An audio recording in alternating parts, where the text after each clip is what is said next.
Hi everyone, today we're going to be talking about analyzing business and corporate strategy. Business strategy or business level strategy refers to the approach a firm or business unit takes to competing in its industry to attract customers, create and capture value, and achieve a competitive advantage.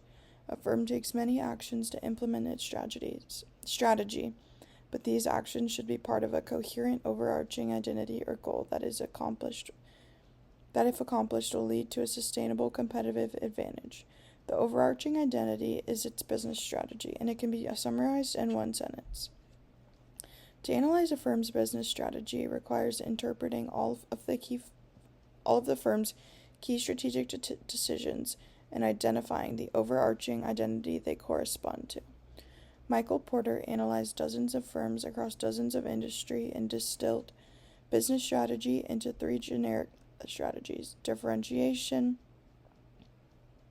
cost leadership, and focus. Proper analysis of a firm's business strategy is insufficient without tying their actions to one of Porter's generic strategies or a combination thereof. In contrast, with business strategy, corporate strategy cannot be summarized in one sentence. Cost leadership, differentiation, and focus are business strategies. They are not corporate strategies. Popular buzzword or phrase is that a firm pursues a growth strategy. This is essentially trying to sound smart without providing real substance. All corporate strategy is about growth. It is the set decisions made by executives to determine what the company sells, where it sells, and how what it sells is produced. To analyze a firm's corporate strategy, three facets of their approach must be described. First, the vertical integration decisions of the firm must be identified. What does the firm make itself, and what does it purchase from suppliers? Does the firm sell directly to end users, or does it sell to intermediaries that then modify the product and or sell it to the next customers down the line? Secondly, the diversification of the firm must be identified. How many different products or services does the firm sell? How different are these products or services from each other? For example, a firm that sells many different models of car is less diversified than a firm that sells cars and boats, which is less diversified than a firm that sells shoes and chemical supplies and frozen food. Note that the items on the restaurant menu or shelves of a retail store do not indicate diversification.